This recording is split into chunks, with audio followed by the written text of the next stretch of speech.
Hello friends, आज के जो वीडियो में हम डिस्कस करने वाले हैं related to MBA in finance course के बारे में डिस्कस करेंगे। इस वीडियो में एक बात बताने वाला हूँ कि एमबीए इन फाइनेंस कोर्स के लिए हम कैसे एलिजिबल हो सकते हैं, इस कोर्स की फ़ीस कितनी होती है, ये कोर्स करने के लिए हमें सब्जेक्ट कौन से लेने पड़ते हैं, इस सब्जेक्ट मतलब कि आपको कौन सा सब्जेक्ट पढ़ाया जाएगा, उसके बाद ये सब्जेक्ट ये करने के बाद आपको जॉब की प्रोफाइल क्या होगी, मतलब कि इसका स्कोप क्या होगा फ्यूचर में।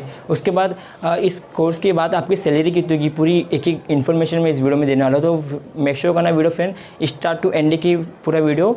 आपकी कोई भी क्वेरी होगी तो वीडियो के एंड में आप कमेंट सेक्शन में आपका क्वेरी आप पूछ सकते हो फ्रेंड, ठीक है। अब देखिए, इसके पहले मैंने और भी कोर्स की वीडियो अपलोड किया है, तो आपको डिस्क्रिप्शन में लिंक मिल जाएगी और मैं आई बटन पे ऐड कर लूँगा। और इसके पहले मैंने एक एमबीए कोर्स के बारे में डिस्कस किया था कि A to Z इन्फॉर्मेशन दिया कि एमबीए कोर्स एक्चुअली होता क्या है, एमबीए कोर्स की स्पेशलाइजेशन कितनी होती है, उसके बाद आपकी जॉब्स, पूरी बात मतलब उस वीडियो में मैं किया हूँ। तो ये वीडियो देखने से पहले आप वो एमबीए कोर्स के बारे में देख लीजिए कि एमबीए कोर्स आपके लिए सूटेबल है या नहीं, उसके बारे में आपको पूरी इन्फॉर्मेशन पता चलेगी इस वीडियो में, ठीक है। डिस्क्रिप्शन में आपको लिंक मिल जाएगी डिस्क्रिप्शन में, और मैं आई बटन भी ऐड कर दूंगा फ्रेंड, ठीक है। आज बात कर देंगे एमबीए इन फाइनेंस के बारे में बात करने वाले। जैसे कि आपको पता होगा कि एमबीए की स्पेशलाइजेशन देखेंगे तो आपको बहुत ज़्यादा स्पेशलाइजेशन है। फॉर एग्जांपल फाइनेंस है, मार्केटिंग है, एचआर है, उसके बाद आपका इंफॉर्मेशन टेक्नोलॉजी है, उसके बाद डिजास्टर मैनेजमेंट है। मतलब आप बहुत टाइप से आप एमबीए अपना डिग्री को कर सकते हो फ्रेंड, ठीक है। तो आज का जो हमारा सीरीज़ होने वाला है एमबीए इन फाइनेंस के बारे में डिस्कस करेंगे। जैसे कि मैंने उस वीडियो में आपको बोला था कि मैंने आपको 3-4 जो मेन पॉपुलर स्पेशलाइजेशन है एमबीए की, उसकी वीडियो अपलोड कर दूंगा। तो आज के जो वीडियो में हम एमबीए इन फाइनेंस देखेंगे, उसके बाद और भी वीडियो हम देखते रहेंगे फ्रेंड, ठीक है। एमबीए इन फाइनेंस मतलब क्या, देखिए ये कोर्स एमबीए इन फाइनेंस सबसे टॉप पॉपुलर एमबीए की जो बोलेंगे स्पेशलाइजेशन यही है एमबीए इन फाइनेंस, क्योंकि इसके बाद आपका एचआर आता है, उसके बाद ह्यूमन रिसोर्सेज मतलब इंफॉर्मेशन टेक्नोलॉजी आ गया, उसके बाद मार्केटिंग। तो सबसे पहले जो टॉप की स्पेशलाइजेशन है इसके बारे में हम आज बात करेंगे, ठीक है फ्रेंड। अब देखिए ये जो कोर्स है एमबीए इन फाइनेंस, ठीक है, ये किनको करना चाहिए पहले ये बात कर लेते, ठीक है। जिस किसी स्टूडेंट को फाइनेंस में ज़्यादा ही मतलब शौक है, मतलब पढ़ना अच्छा लगता है, फाइनेंस के बारे में उसको जानना पसंद है, फाइनेंशियल अकाउंटिंग के बारे में उसको पता हो, नॉलेज हो, मतलब कि मनी मार्केट सेक्टर हो, आपका यहाँ पे प्रेजेंटेशन स्किल, कम्युनिकेशन स्किल अच्छी होना चाहिए, उसके बाद आपको फाइनेंशियल मार्केटिंग के बारे में पूरा प्रॉपर इन्फॉर्मेशन होना चाहिए। तो ये कोर्स आप कर सकते हो फ्रेंड, क्योंकि ऐसा होगा यहाँ पे कोई स्टूडेंट ये सोचा कि मैं थ्योरी लेके यहाँ पे आऊँ तो यहाँ पे इम्पॉसिबल, आप यहाँ पे फंस सकते हो फ्रेंड, ठीक है। आपको ये कोर्स में इसलिए जाना है कि आपका फाइनेंस में अच्छा खासा नॉलेज है, तो आप ये कोर्स को ऑप्ट कर सकते हैं फ्रेंड, ठीक है। अब एक कोर्स को ऑप्ट करने के लिए क्या क्या क्राइटेरिया, एलिजिबिलिटी वो हम देख लेते हैं, ठीक है। एक एक करके हम ब्लैक बोर्ड पे पूरा इन्फॉर्मेशन है आपको एक एक करके आपको प्रोवाइड करते हो फ्रेंड, ठीक है। अब देखिए यहाँ पे एमबीए इन फाइनेंस में आपको देखो टॉपिक हमारा था, उसमें आपका कोर्स लेवल क्या है, पोस्ट ग्रेजुएशन, ठीक है। ऑल्दो आपको पता चल ही गया होगा कि ये जो लेवल होता है ग्रेजुएशन के बाद होता है पोस्ट ग्रेजुएशन, जो आप इसको आप पीजी बोल सकते हो। ये जो कोर्स होता है आपका 2 ईयर्स का होता है फ्रेंड, ठीक है। इसकी ड्यूरेशन होती है 2 ईयर्स की। ये हो सकता है फ्रेंड, यहाँ पे आप बोल सकते हो यहाँ पे जो डिग्री होती है, आप डिग्री के बाद आप जो पीजी करते हो, मतलब कि आप अपना पोस्ट ग्रेजुएशन करते हो, तो आप एमबीए इन फाइनेंस से कर सकते हो अपना पोस्ट ग्रेजुएशन, ठीक है। अब देखिए इसके बाद इसका एग्जामिनेशन टाइप कैसा होता है, सेमेस्टर वाइज होता है, और भी अलग मतलब कि एनुअल भी एग्ज़ाम हो सकता है। मतलब कि अदर इंस्टीट्यूट में अलग अलग एग्जामिनेशन कंडक्ट करवाते हैं, बट मेनली इसका देखा जाए तो एग्जामिनेशन क्या होता है, सेमेस्टर वाइज होता है। बेसिकली 1 ईयर में 2 सेमेस्टर की आपको एग्ज़ाम होगी, डेट इज़ 2 ईयर्स में आपके 4 एग्ज़ाम हो जाएंगे, मतलब 4 सेमेस्टर के एग्ज़ाम आपको कंडक्ट करवा लेती है इसी के इंस्टीट्यूट।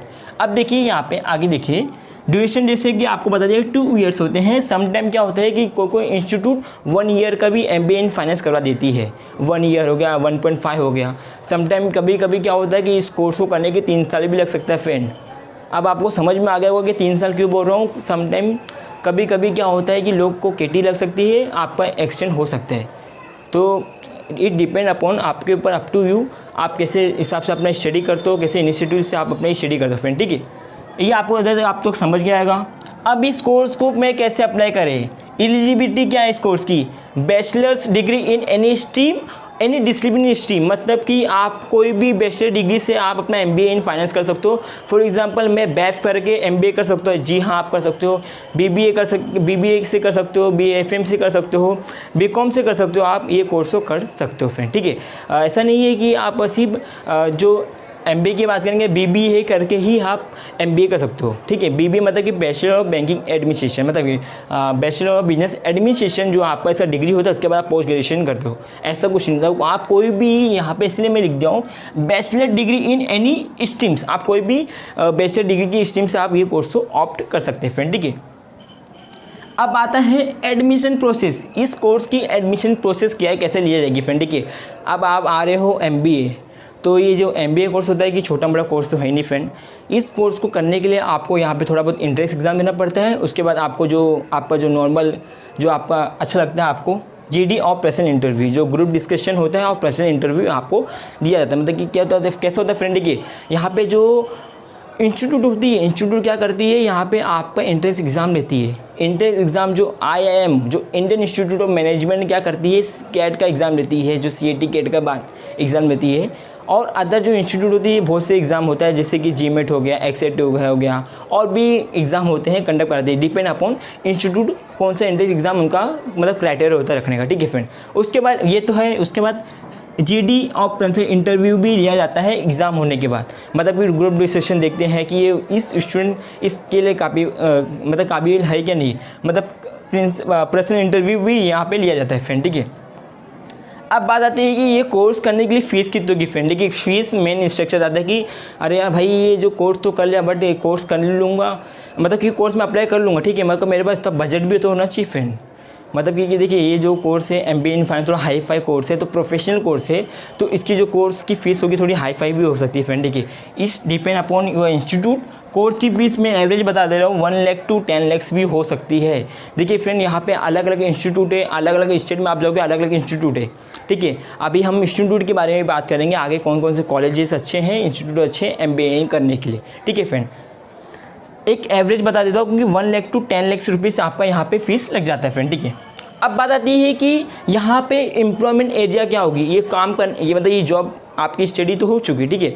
अब आपका कोर्स भी हो गया, तब आप MBA के बाद आपकी जॉब्स की एम्प्लॉयमेंट एरिया कैसे होगी, मतलब कहाँ कहाँ पे आप वर्क कर सकते हो फ्रेंड, जैसे एज अ फ्रेंड, ठीक है, एज अ वर्क। तो एम्प्लॉयमेंट एरिया की बात करेंगे, एरियाज, तो आप बैंक में वर्क कर सकते हो, क्योंकि MBA इन फाइनेंस क्या करता है कि यहाँ पे बैंकिंग और इंश्योरेंस के बहुत ज़्यादा ही यहाँ पे आपको स्टडी करवा लेता है। मतलब कि जैसे नाम ही बता दें कि फाइनेंस मतलब क्या होता है फ्रेंड, यहाँ पे फाइनेंस के रिलेटेड और बैंकिंग के रिलेटेड आपको यहाँ से नॉलेज मिलता है बहुत ज़्यादा।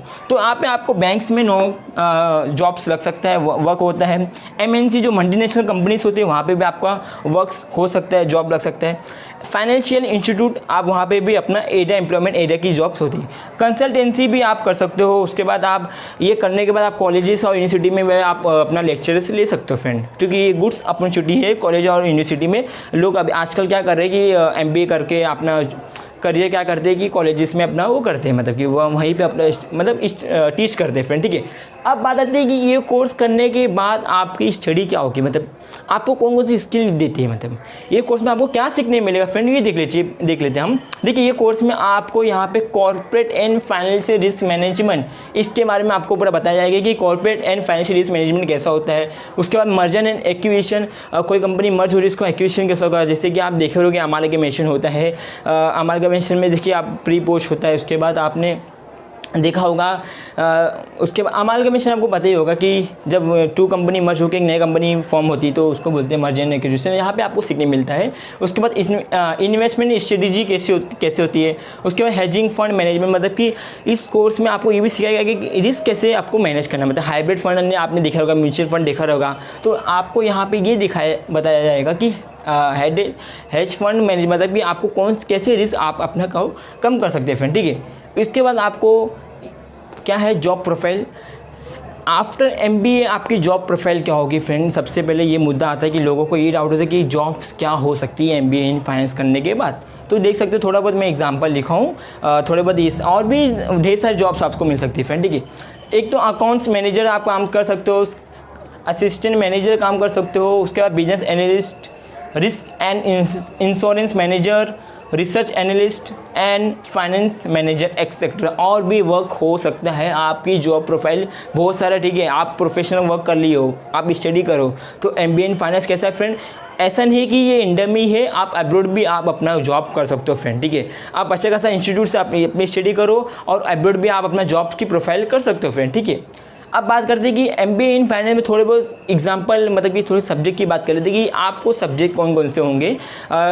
इतना सब्जेक्ट देखिए खुश मत हुइए फ्रेंड, आपको और भी सब्जेक्ट यहाँ पे मिलेंगे, क्योंकि आपका जो एग्जामिनेशन टाइप है सेमेस्टर है, तो सेमेस्टर में आपको 4 सेमेस्टर होता है, ठीक है। तो उसके हिसाब से आपके जो सब्जेक्ट होंगे ज़्यादा ही रहेंगे, ठीक है। तो थोड़े बहुत आपको देख लेते हैं कि यहाँ पे आपको फाइनेंशियल अकाउंटिंग चाहिए, क्योंकि फाइनेंस से तो फाइनेंशियल अकाउंटिंग सबसे पहले आता है। उसके बाद पोर्टफोलियो मैनेजमेंट, आपकी पोर्टफोलियो मैनेजमेंट कैसे होना चाहिए, मतलब कि आप कोई भी रिस्क कर रहे हो, आपने देखा रहेगा, आपने स्टडी किया रहेगा, डेरिवेटिव्स पढ़ा रहेगा, वहाँ पर आपको डाइवर्सिफिकेशन आपको बता रहेगा कि पोर्टफोलियो मतलब क्या होता है। कि एग्जाम्पल के तौर पर आप कोई शेयर, देखिए समटाइम क्या होता है कि अभी मैं किसी चीज़ में इन्वेस्ट कर रहा हूँ, ठीक है। मतलब कि फॉर एग्जाम्पल मैं बता रहा हूँ, ठीक है। इसका मतलब क्या होता है, देखिए मतलब कि मैंने 50% शेयर यहाँ पे इन्वेस्ट कर दिया, 50% यहाँ पे इन्वेस्ट कर दिया, 50% यहाँ पे भी इन्वेस्ट कर दिया, 50% यहाँ पे, मतलब मेरे पास 2 लाख रुपये था, मैं 50,000 रुपये यहाँ भी लगा दिया, 50 के 4 जगह में लगा दिया। पोर्टफोलियो मैनेजमेंट मतलब क्या होता है कि यहाँ पे आपकी रिस्क कम हो जाती है। इन केस यहाँ पे लॉस हो रहा है तो यहाँ पे मुझे प्रॉफिट हो जाता है फ्रेंड, ठीक है। यहाँ पे आपको स्टडी का बताया जाता है, ठीक है। यहाँ पे तो यहाँ पे आपको एकदम अच्छा खासा पोर्टफोलियो मैनेजमेंट के बारे में डिस्कस करने मिलता है। उसके बाद रिस्क मैनेजमेंट भी आपको बताता है। कॉर्पोरेट टैक्सेशन, जो आपकी टैक्सेशन है, GST है, डायरेक्ट इनडायरेक्ट टैक्स है, उसके बारे में भी आपको यहाँ पे स्टडी होती है। इसके बाद यहाँ पे आपको इकोनॉमिक्स के बारे में भी आपको स्टडी हो जाती है फ्रेंड, ठीक है। उसके बाद आपका आता है ऑर्गेनाइजेशन बिहेवियर, उसके बाद इंटरनेशनल फाइनेंशियल मैनेजमेंट, और भी काफ़ी सारे MBA के सिलेबस आपको यहाँ पे आते हैं, जैसे कि बिजनेस राइटिंग हो गया, और भी मतलब कि ढेर सारे यहाँ पे माइक्रो इकोनॉमिक्स भी यहाँ पे आते हैं, ठीक है फ्रेंड।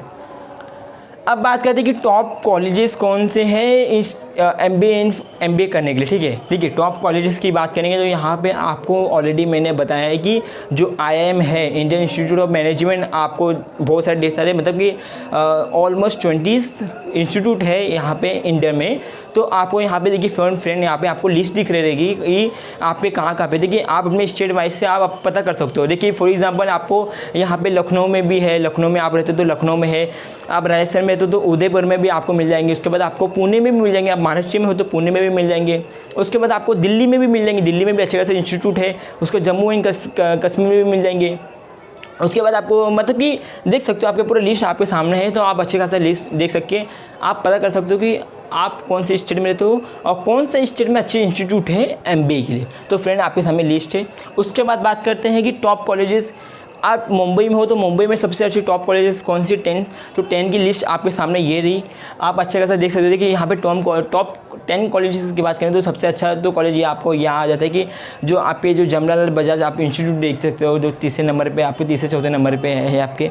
उसके बाद आप जो ये तो हो गया, उसके बाद आप अच्छे खासे इंस्टीट्यूट है जो आपको MBA प्रोवाइड करती है आपके मुंबई, मतलब मुंबई से भी आप अच्छा खासा MBA कर सकते हो फ्रेंड, ठीक है। अच्छी खासी इंस्टीट्यूट है, ये इंस्टीट्यूट से आप करते हो MBA तो इसका सालाना पैकेज बहुत ज़्यादा ही रहेगा फ्रेंड, ठीक है। मेरा मतलब कि आप बिलीव भी नहीं कर सकते हो, 20 लाख भी हो सकता है आपका पर एनम, मतलब कि पर एनम का मतलब कि सालाना आपका 20 लाख रुपये भी आप कमा सकते हो फ्रेंड। MBA करके 20 लाख 25 लाख रुपये भी कमा सकते हो।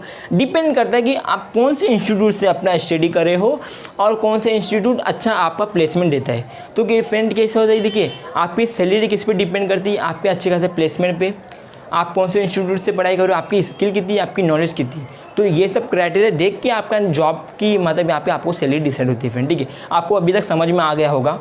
आई होप आपको पूरा वीडियो आपको समझ में आ गया, क्योंकि हम लोग ने पूरी A to Z बात कर ली है कि कोर्स की लेवल, एग्जामिनेशन क्या है, duration, eligibility, admission process, course fees, employment area क्या हो सकती है। आपको ये सब की थोड़ी बहुत स्टडी करवाई जाती है इसकी आपको स्किल इंप्रूवमेंट करने के लिए। उसके बाद आपकी जॉब प्रोफाइल क्या होगी आफ्टर MBA। उसके बाद आपका सिलेबस MBA इन फाइनेंस में क्या होगा वो बता दिया हूँ। टॉप कॉलेजेस और टॉप इंस्टीट्यूट, जो इंस्टीट्यूट आपको ऑल इंडिया है उसका टॉप कॉलेज आपको मुंबई में जो है वो बता दिया, ठीक है। सैलरी की बात करेंगे, आपको सैलरी भी आपको बता दिया कि सैलरी देखिए यहाँ पे सैलरी कितनी होगी ये देख लेते हैं। मतलब एक एवरेज सैलरी देखेंगे तो आपको यहाँ पे 3 लाख रुपये पर मंथ, मतलब कि पर मंथ तो नहीं मिलेगा, मतलब कि पर एनुअम मिलेगा। उसके बाद सालाना आपको 10 लाख तक पहुँच जाएगा फ्रेंड, ठीक है। जैसे कि अभी फॉर एग्जाम्पल आज के डेट की बात करेंगे तो MBA के जो स्टूडेंट होते हैं, MBA करने के बाद आपकी जो जॉब लगती है ज़्यादातर अच्छी कंपनी में नहीं लग सकती, क्योंकि देखिए कॉम्पिटिशन बहुत बढ़ गया है। कॉम्पिटिशन बढ़ने का ये कारण है कि यहाँ पे लोग पढ़े तो मतलब स्टडी सब कर लिए, बट कैसा होना चाहिए यहाँ पे आपको अच्छा खासा वर्क एक्सपीरियंस होना चाहिए, मतलब आपको अच्छा खासा नॉलेज होना चाहिए, तो आप यहाँ पे टिक सकते हो अच्छा खासा। फॉर एग्जांपल एक MBA स्टूडेंट मतलब MBA बंदा करने के बाद वो MBA वाला बंदा क्या कर रहा है यहाँ पे 20 लाख मतलब कि इस सालाना मतलब 50,000 रुपये कमा रहा है, पर मंथ 50,000 कमा रहा है। आपके पास अच्छा खासा एक्सपीरियंस है तो आप क्या कर सकते हो फ्रेंड, यहाँ पे 60,000 रुपये भी 80,000 रुपये भी अर्न कर सकते हो पर मंथ का। क्यों? क्योंकि आपके पास अच्छा खासा एक्सपीरियंस है। वो भी MBA करे, मैं भी MBA करूँ, बट मेरे पास क्या एक अच्छा खासा एक्सपीरियंस है, अच्छा खासा नॉलेज है, स्किल है, कम्युनिकेशन स्किल है, प्रेजेंटेशन स्किल है, तो इसके हिसाब से मुझे अच्छा खासा जॉब मिलता है। तो यहाँ पे सैलरी की बात करें तो यहाँ पे 50-60 हज़ार रुपये पर एनम कमा मतलब पर मंथ कमा सकते हो, और सालाना आपका 8-10 लाख 12 लाख रुपए भी आप कमा सकते हो फ्रेंड, ठीक है। आपको अभी क्वेरी होगी तो मैं जैसे कि मेरा सीरीज़ चालू कर दिया हूँ मैं MBA के बारे में, क्योंकि MBA का कोर्स एक अपलोड कर दिया, ठीक है। MBA कोर्स के बाद उसके बाद आज का जो हमारा है MBA इन फाइनेंस, इसके बाद मैं और भी अपलोड करूँगा कि MBA इन HR क्या होता है, इंफॉर्मेशन टेक्नोलॉजी क्या होता है, MBA इन मार्केटिंग, मतलब कि जो टॉप 5-6 स्पेशलाइजेशन है आपको इस बार वीडियो अपलोड कर दूंगा, और MBA के थोड़े बहुत जो भी कुछ होंगे तो आपको अपडेट करूँगा, लेटेस्ट अपडेट कर दूंगा फ्रेंड, ठीक है। वीडियो कैसा लगा, वीडियो को आप कमेंट सेक्शन में ऐड कर दीजिए, जैसे कि आपको मैं स्टार्टिंग में बोला हूँ। और अभी तक आपने मेरे चैनल को सब्सक्राइब नहीं किया तो फ्रेंड सब्सक्राइब कर लीजिए, और बेल आइकन बटन को प्रेस करना ना भूलिए, क्योंकि जो भी मेरे वीडियो रहेंगे जैसे कि आज के जो लेटेस्ट वीडियो रहेंगे आपको नए नए अपडेट्स के साथ मेरी वीडियो मिलेंगे friend. Thanks for watching my video, take care yourself, stay home, stay safe, thank you friends.